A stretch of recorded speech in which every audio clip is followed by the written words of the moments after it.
এই শীতে বাজারের থলিতে সবার বাড়িতে কম বেশি পেঁয়াজ শাক এসেই থাকে।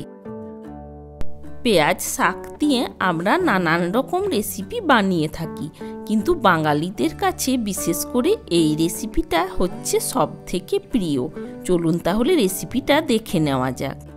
নিলাম একটা আলুটা ছোট ছোট পিস করে কেটে নিয়েছি। তার সাথে নিলাম 300 গ্রাম পেঁয়াজ শাক। পেঁয়াজ শাকটা খুব ভালোভাবে ধুয়ে তারপর কেটে নিয়েছি।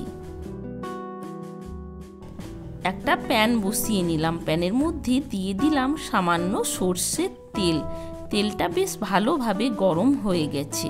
এবার এর মধ্যে দিয়ে দিলাম সামান্য কালো জিরে। ফোড়ন থেকে একটা মিষ্টি সেন্ট বের হলে এর মধ্যে দিয়ে দিলাম ওই কেটে নেওয়া আলুটা প্রায় 2 মিনিট মতো নাড়াচাড়া করে ভেজে নেব। আলুটা 2 মিনিট মতো নাড়াচাড়া করে নিলাম। এবার এর মধ্যে দিয়ে দেব ওই কেটে নেওয়া পেঁয়াজ শাক।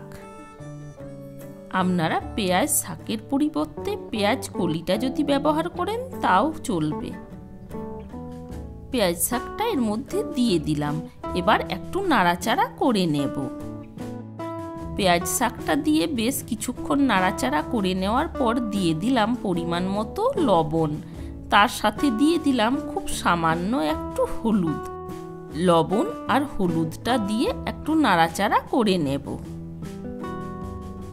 খুব ভালোভাবে নাড়াচাড়া করে নেওয়ার পর এটা কিছুক্ষণের জন্য ঢাকা দিয়ে সেদ্ধ হতে দেব।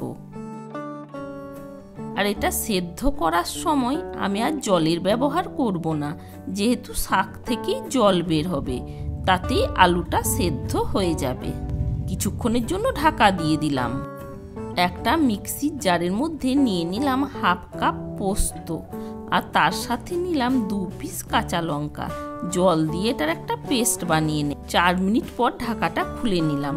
শাক থেকে যে জলটা বের হয়েছিল তাতেই শাক আর আলু খুব ভালোভাবে সেদ্ধ হয়ে গেছে। আলু আর শাক খুব ভালোভাবে একটু নাড়াচাড়া করে নিলাম।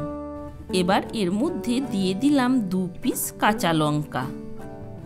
আপনারা এভাবে পেঁয়াজ শাক দিয়ে পোস্ত কে কে খেয়েছেন একটু কমেন্ট করে জানানোর অনুরোধ রইল। এবার এর মধ্যে দিয়ে দিলাম ওই পোস্তর পেস্ট। তার সাথে দিলাম মিক্সির বাটি ধোয়া জল। একটু নাড়াচাড়া করে নেব। আর যদি কোনোদিন না খেয়ে থাকেন একবার এই রকমভাবে বানিয়ে দেখার অনুরোধ রইল। এবার এর মধ্যে দিয়ে দিলাম সামান্য সর্ষের তেল। একটু নাড়াচাড়া করে নিলাম। দেখুন তৈরি হয়ে গেছে। আজকের এই পেঁয়াজ শাকের পোস্ত আপনাদের কেমন লেগেছে কমেন্ট করে জানাবেন।